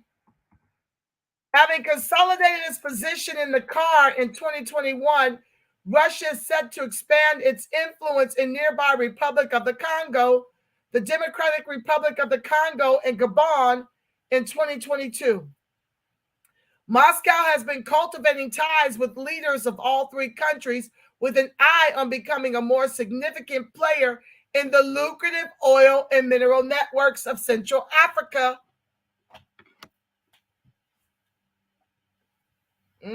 Sounds like Russia's getting to the resources before America does. Angola, President João Lourenço is contending for a second term in office in 2022 amid a long recession, criticisms for increasing authoritarianism, and divisions within its ruling party. Russia's opportunistic strategy of coming to the aid of isolated leaders as a means of enhancing Moscow's leverage makes Lourenço an attractive target. His military academy training in the USSR, Russia's extensive Cold War era ties to Angola, and Angola's vast diamond, oil, gold, and mineral resources will all factor into increased Russian attention on Lourenço in 2022. Civil society engagement and scrutiny. Since Russia's engagements in Africa are typically predicated on co-opting leaders facing limited checks and balances, sounds like the U.S. They are nearly always detrimental to African citizens who must endure deepened institutionalized corruption, diverted public revenues, unaccountable leaders, and instability. Sounds like the freedmen in the U.S. Reform, therefore, will not come from these leaders, but from African citizens, which will entail greater civil society engagement, enhanced transparency around contracts, and higher levels of scrutiny of any deals struck with Russia. Sounds like the freedmen in U.S. again. Last para. Building more mutually beneficial Africa-Russian relations depends on changes in both substance and process. Such a shift will require Russia to establish more conventional bilateral engagements with African institutions and not just individuals. These initiatives would focus on strengthening trade, investment, technology transfer, and educational exchanges. If transparently negotiated and equitably implemented, such Russian initiatives would be welcomed by many Africans. Well, based on what I read about the Black Americans thriving in Russia, this is about the most honest part of the whole entire article that's trying to paint, Moscow to be like the European and Chinese colonizers. Okay? And the U.S. does the same thing all the damn time. Until they're done using their toys, then they break them all over the globe. So this is why they demonize Putin for basically being them. What's up, U.S. Atlantic Creole Nation? U.S. immigration ban. Okay, let's go back because I got some other. I'm going to finish this part. I want to button it with Zelensky and what he had to say about OBiden. Oh, there were sanctions too. Oh my God. Russia issued sanctions against Biden and a long list of U.S. officials and political figures. So in a nutshell, friends and fam, y'all can read about this one. Basically, he's saying you're barred from entering Russia. I doubt they want to go anyway. Okay, so according to a statement issued Tuesday by the Russian Foreign Ministry, the government is adding the following individuals to a stop list, barring them from entering Russia. OBiden, U.S. Secretary of State Anthony Blinken, Defense Secretary Lloyd Austin, Chairman of the Joint Chiefs of Staff General Mark Milley, Biden National Security Advisor Jake Sullivan, CIA Director William Burns, White House Press Secretary Jen Psaki, Deputy National Security Advisor Dalit Singh, USA Director Samantha Power, Deputy Secretary of the Treasury Adewale Adeyemo. You see how they put the West in charge of our government? Very ones that trade us into slavery. These are the Adewale Adeyemo is from West Africa, and that's where they traded us into slavery. Now he's running the whole treasury. Okay. And U.S. Export-Import Bank President Rita Jo Lewis. The stop list also includes other non-governmental individuals, including the president's son, Hunter Biden. I got a whole segment coming on his relationship to all that shmoney in China and Ukraine. That's a whole nother segment coming to you. And former U.S. presidential candidate and former Secretary of State Hillary Clinton. Okay. The move is largely symbolic, as it seems unlikely that members of Biden's administration will be traveling to Russia anytime soon, as the U.S. and its allies move to punish Putin and members of Russia's elites for invading Ukraine. Biden and his administration have ruled out potential meetings with Putin and have questioned whether he is seriously interested in a diplomatic solution to the war. No, are you, Biden? You're the one not seriously interested in a diplomatic solution to the war, because your only answer is Ukraine inside of NATO.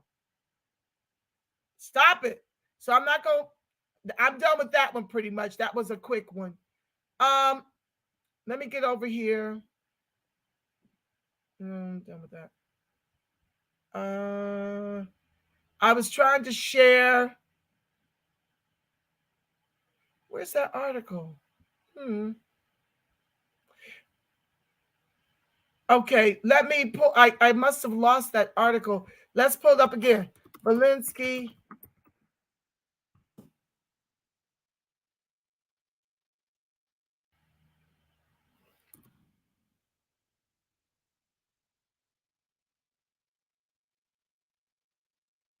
Okay.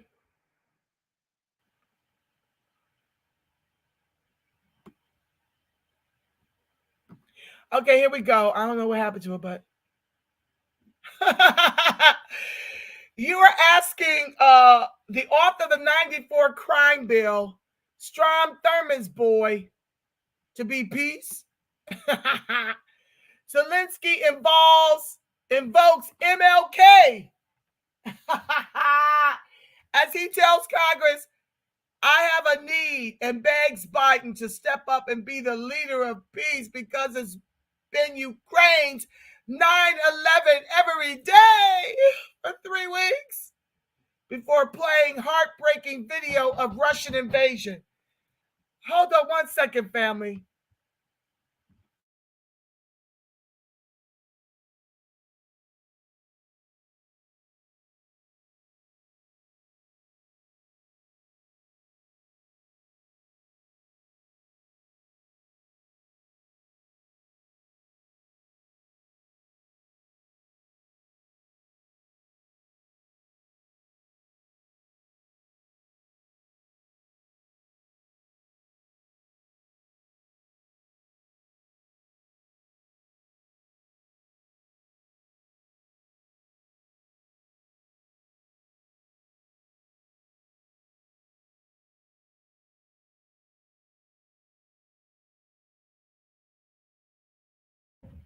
Sorry about that. Let me share my screen.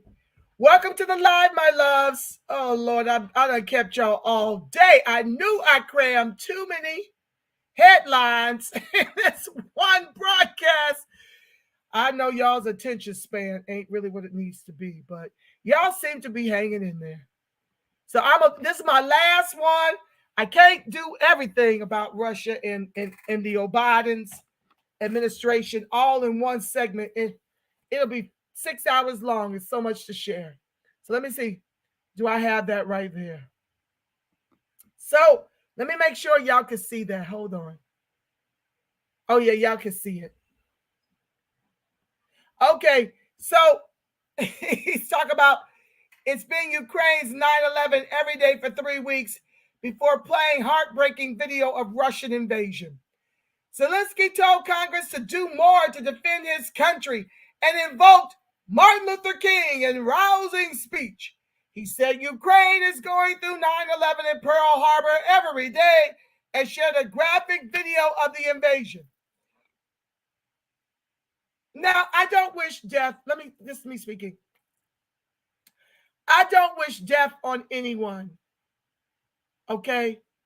But I don't see any of this outpouring. I mean, I saw it with George Floyd, but it has all but since gone away as the Black Lives Matter Federation continues to rake in money and to steal money and to be brought up on charges of fraud. I'm bringing you those segments later. I can't do those segments now. But it's hard for me to have, it ain't hard for me. Let me stop. Given what white folks have done to my people, I don't have any tears. I can't even fake a tear, okay? So while I wish them well, I'm not sitting up here crying over what's happening. I feel like there is a reaping what you have sown happening right now. And my concern is Freeman exclusively. So he's calling on Congress to do more. He said Ukraine is okay. It included buildings being destroyed by missile strikes, dead children and bodies being put into mass graves. Once again, that's all happened to my people and continues to happen to my people right in here in the United Snakes of America with 3 Ks. But they're constantly trying to get free people, free men, women, and children to give a damn. Sorry, not sorry. The Ukrainian president also called on Biden to become the leader of the world and the leader of peace. Excuse me.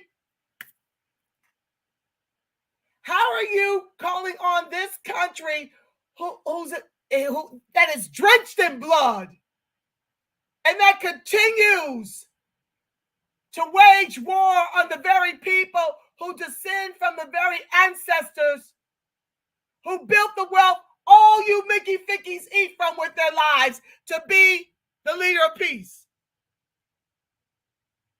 Where does that work anywhere? Zelensky also called for a new alliance outside of NATO to prevent future attacks and more weapons and jets. The destiny of our country is being decided, he said, as he urged the U.S. to help establish, that's it, a no-fly zone. Towards the end of his speech, he said his life stopped once the hearts of 100 children stopped beating.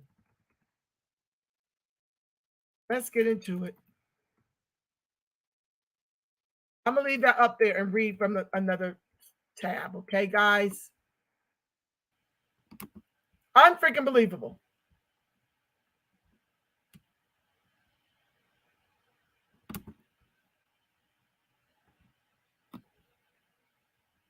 Now, this is the Daily Mail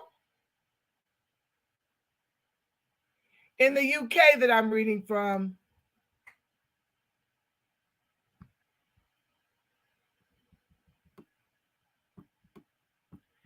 Ukrainian president, let's see here.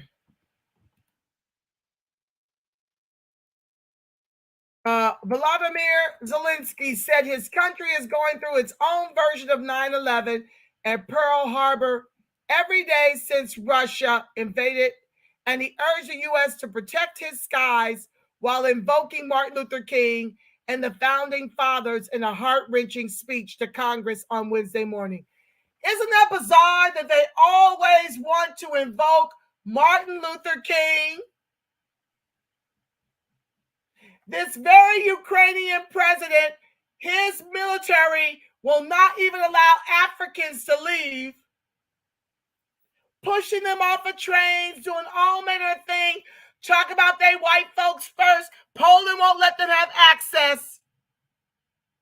They're stuck in Ukraine, but you want to invoke Martin Luther King Jr.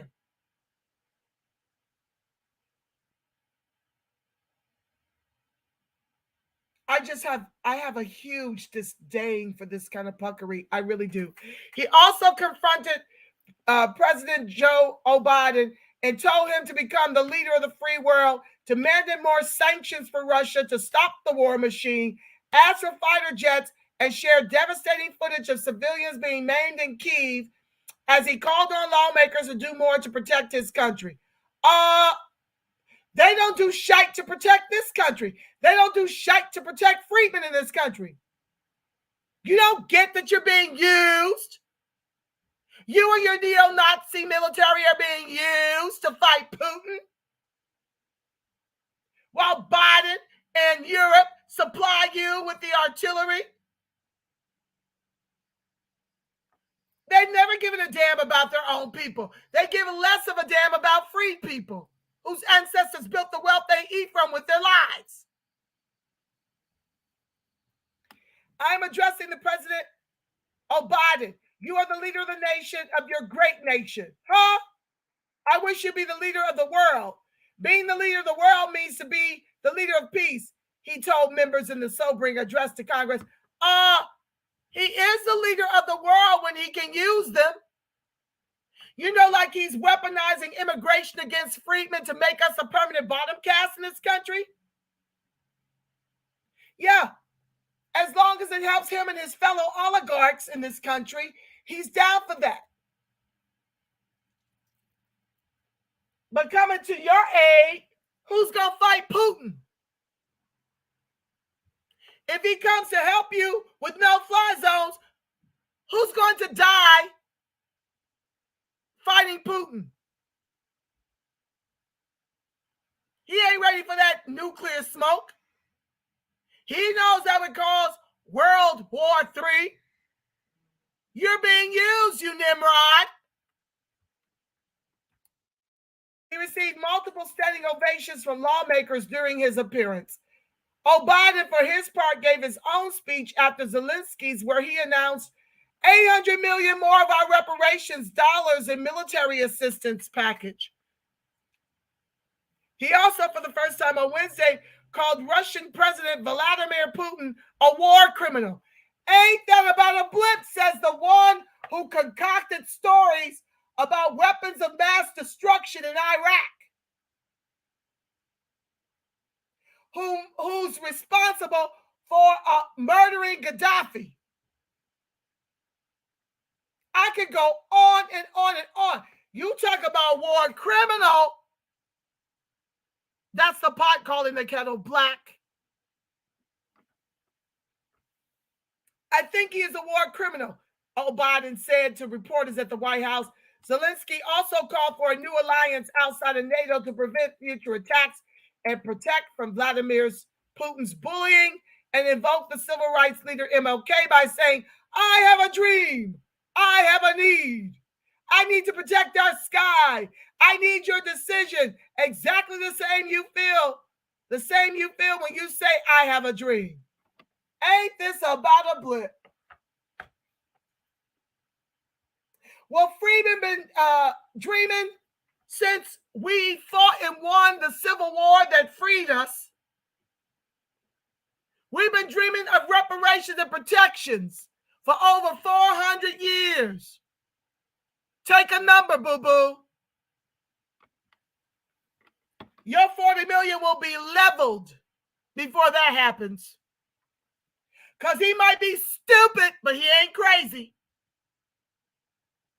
And you're being used.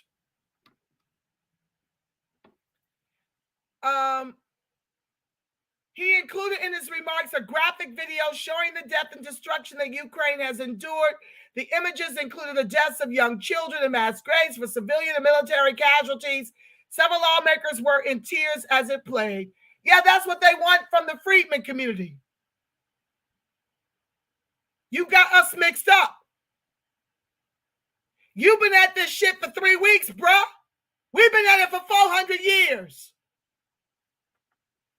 We've been crying for 400.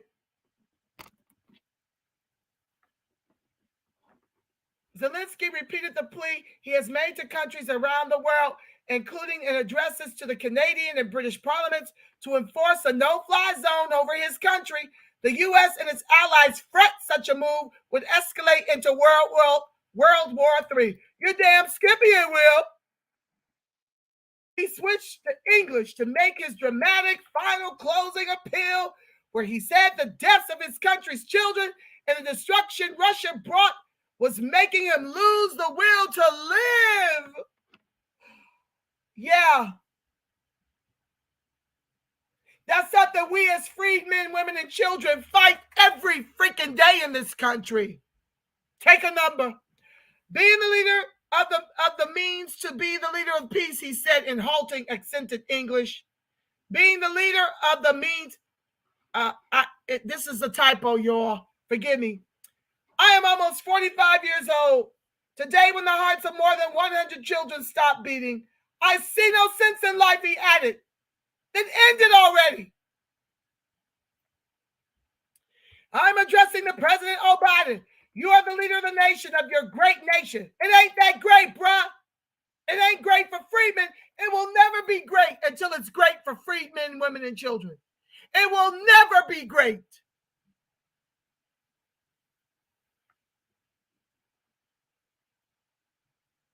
I wish you'd be the leader of the world. Being the leader of the world means to be the leader of peace, he said in his closing. Oh, so invoke a no-fly zone that could cause the Third World War in the name of peace? This is who you chose to get in bed with. When you lay down with dogs, you get up with fleas. You're being used. American lawmakers, of course, gave them a standing ovation. They're obeying you because it's not American soldiers.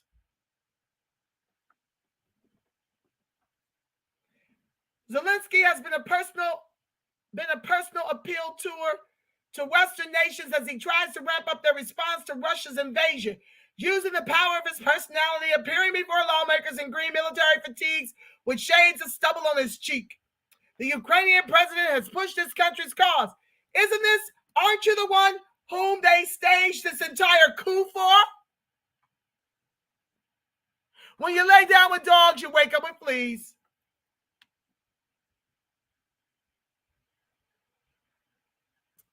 Let me come over here and scroll so you can see the puckery. Hold on, guys. But we supposed to cry when we all cried out over our own in this country. Let me keep going.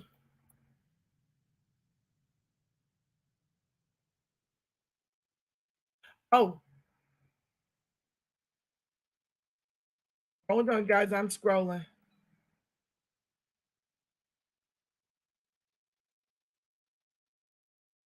In his nearly 20-minute remarks, Zelensky invoked some of the memorable moments in American history, comparing them to what his country is going through. The surprise Japanese attack on Pearl Harbor in 1941 that brought the U.S. into World War II, and the September 11 attacks in 2001 that brought down the Twin Towers of the World Trade Center in New York.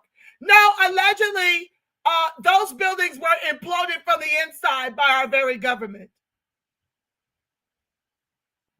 Democracy, independence, freedom for every person, everyone who works diligently, who lives honestly, who respects the law, Zelensky described the U.S.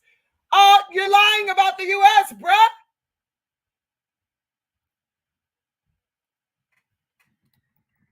That's not true. There's no democracy here. That's an illusion. That's for white folks, immigrants, and refugees. Freedmen have yet to be made American.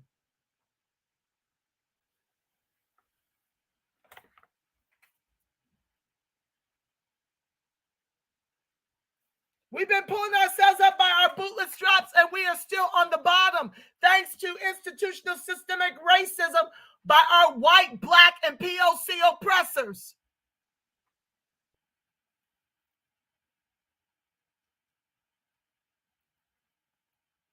We in Ukraine want the same for our people. No, you don't. You killed 14,000 Eastern Russian in Eastern Ukraine. You killed those in Eastern Ukraine. You killed 14,000 people because they were Russia-leaning. Stop your lies. All that is normal, part of your own life. Ladies and gentlemen, friends, Americans, in your great history, you have pages that have allowed you to understand Ukrainians and understand us now when we need you right now. No, they don't. They whitewash the history. And you fell for the okie doke. They only pretend to give a damn.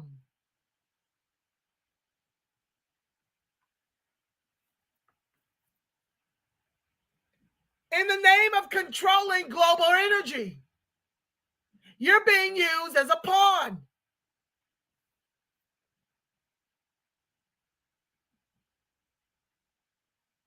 Zelensky added a new twist to his remarks to Congress. He called for a new alliance outside of NATO to prevent future attacks.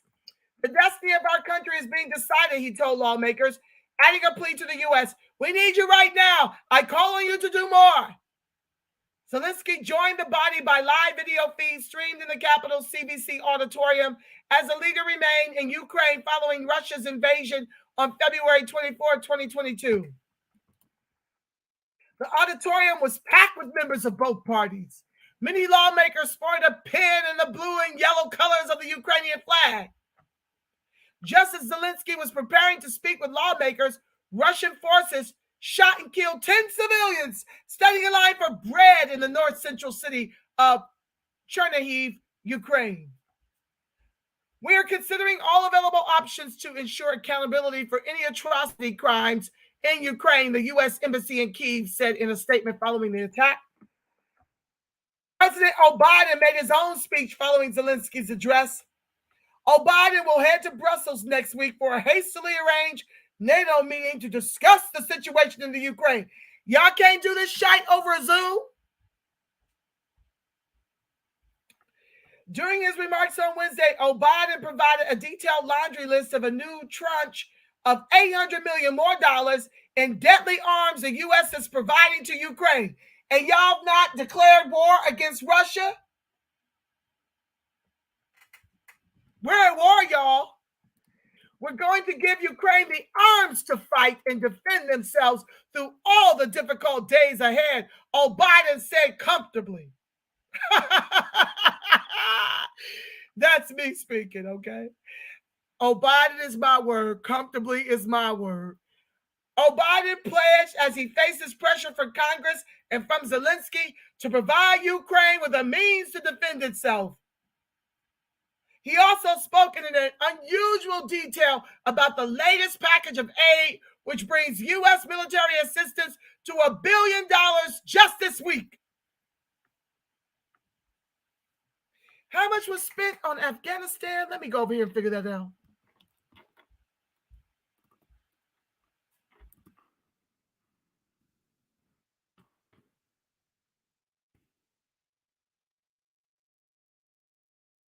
$2.3 trillion. He's already at $14.6 billion of our reparations dollars to Ukraine. It includes 800 anti-aircraft systems, 9,000 anti-armor systems, portable high-accuracy shoulder-mounted missiles, and 7,000 small arms, plus machine guns, shotguns, and grenade launchers. He said the package would include drones, which demonstrates our commitment to sending our most cutting-edge systems to Ukraine for its defense. He didn't specify if he meant the latest kamikaze killer drones that the administration had been considering.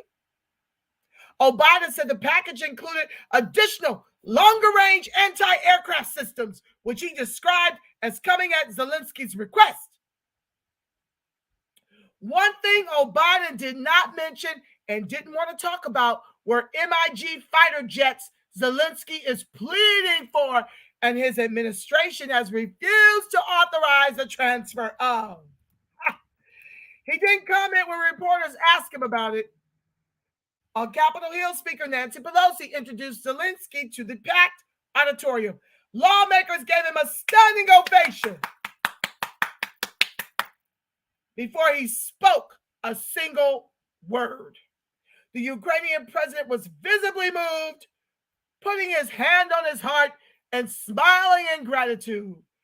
Glory to heroes, Zelensky started his address. Zelensky asked the body if it was too much to ask for Washington's help in establishing a no-fly zone over Ukraine, and said an okay alternative was to send fighter jets so they could defend their own airspace against Vladimir Putin. The White House had warned against developing a no-fly zone above Ukraine, claiming it could lead to World War III. They don't want that smoke. And neither do I. And neither do y'all. Ahead of Zelensky's speech on Wednesday, Pelosi echoed that argument. Pelosi sat with the Ukrainian ambassador to the U.S., Oksana Markarova, during Zelensky's speech and escorted her out to the Capitol building afterward.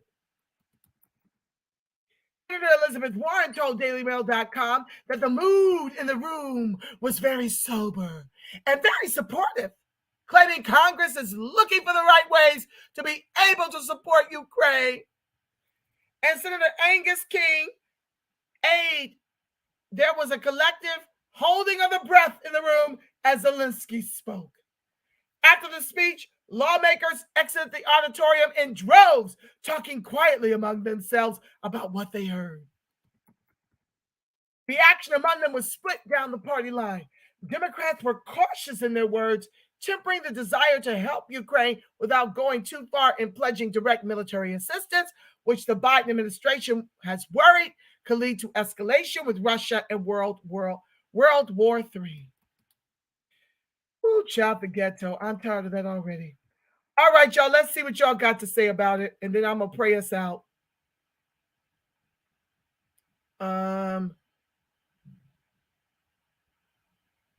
Yes, please like, share, subscribe, turn on your notifications. Closed border strategy. Thank you so much, Satra Del Reed 360. Absolutely. Vote for closed border immigration reform candidates. Yes, closed border candidates. It is the strategy that I've been pushing. That's the Freedmen voter strategy. Party be damned. We have got to stop awarding the Dixiecrats for their benign neglect of the very descendants of U.S. chattel slavery. We are tired of being on the bottom. It ain't a party thing. It's a freedman flourishing thing. And the only thing we've got left that they've yet to neutralize, but are well on their way, is our vote. We must weaponize our vote and socialize our suffering. Because when the Democrats, Dixiecrats, have a trifecta, we are the only ones in distress. Everybody else is comfortable. Everybody freaking else is comfortable. So what you can count on, if you choose to stay home, these immigrants will show up and vote Dixiecrat in your stead. Because they got our reparations and our protections. So when you show to the polls, hold your nose, and you must show to the polls, or don't cry to me about the outcome of the midterms. Okay? Yes, the Republicans like immigration too, but not in the record numbers in the full court press of the Dixiecrats. So you must show up in Obama-style numbers, and you must vote for closed border candidates only, including Marcel Dixon to unseat Coon Clyburn in District 6, South Carolina, and Tamara Johnson-Shealy to unseat the Coon Warnock, who has yet to echo reparations. These are the only Democrats I'm endorsing.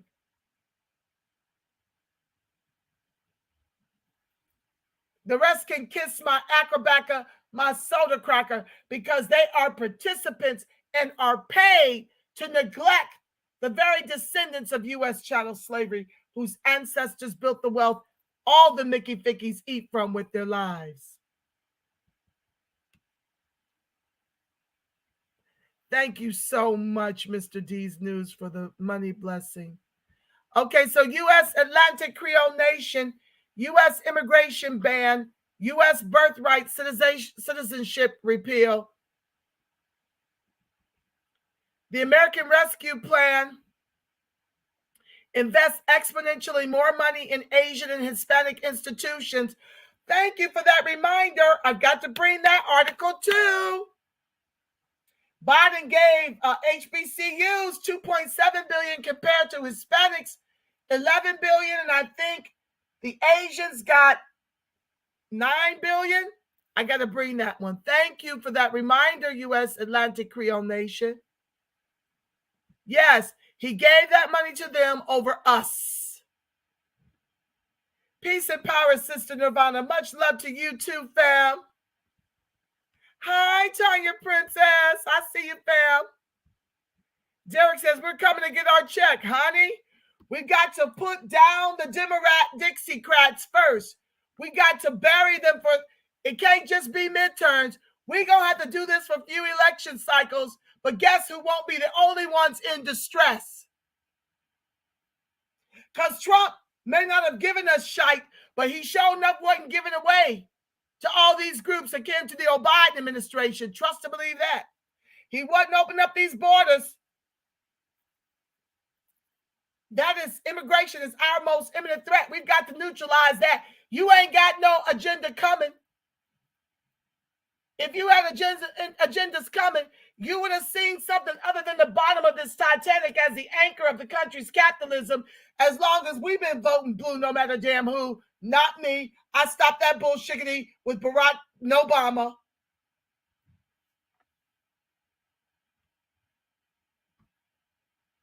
White supremacy were the ones that murdered MLK.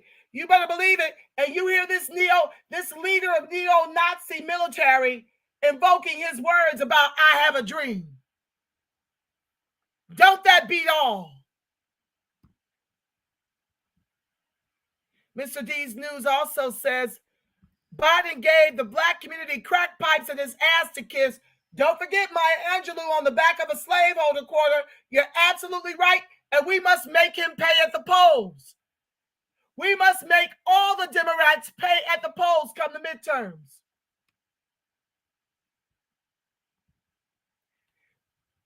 Derek says, don't worry if there's a hell below. We're all going to go fire.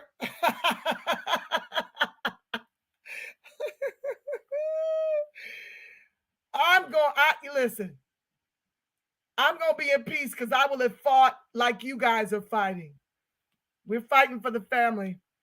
Tanya says, they financed the coup that put the Ukrainian president and took place in 2014. Come on, Tanya Princess Jones. Correct. And now he got in bed with these dogs and he's crying for them to save his country, which is on its way out. You ain't crying and pleading for no-fly zones if you're winning like they like to lie in the press, in the corporate lamestream media with 3 Ks.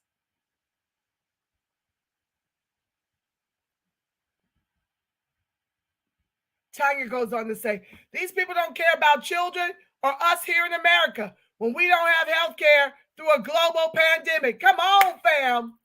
It's a plandemic, sis. This was planned.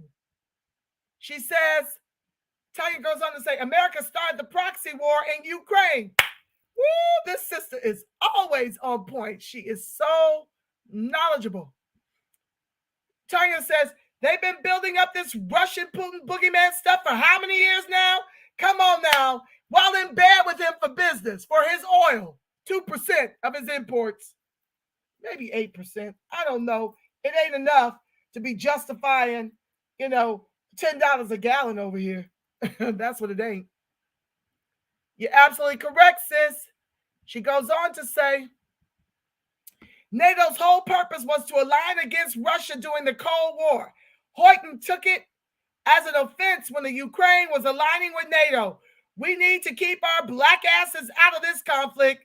Woo, truth, sis. Come through. These proxy wars are about the pipelines. Is wine, oil, and resources. And yes, and more yes. We're in constant war with government underwritten white supremacy.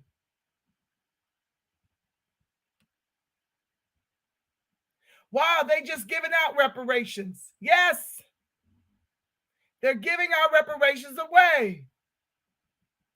Woo, finally got to a thumbs up from Derek. All right, family, I'm long overdue. I done been here with y'all for 2 hours, 12 minutes. Woo, child the ghetto. Please be sure to like, share, subscribe, turn on your notifications, because I can promise you they're going to strike this one down. They can't wait till I conclude to strike it down. So y'all better watch it while you can. And tell everybody else too as well. And with that being said, family, I thank you so much for joining the broadcast back to back. I appreciate you so much, family. I really do. You are the wind beneath my wings. I feel like going on when I see y'all show up and out as my co-hosts in the chat. I want to tell you guys, like I told the first crew that came on here to help me with the broadcast, I want to share with you that the light of God surrounds us, the love of God enfolds us, the power of God protects us, and the presence of God watches over us. Wherever Freeman and its allies are, God truly is, because family, you are the face of God. You are the voice of God. You are the body temple of the Spirit of the living God. Yes, you are. If no one's told you today, know this, that I love you black. And I love you so strong, family. Yes. And until we meet again, family, I want you to make it a beautiful, God-inspired rest of your day. And before I let you go, I'm sending you a ton of peace, love, and reparations.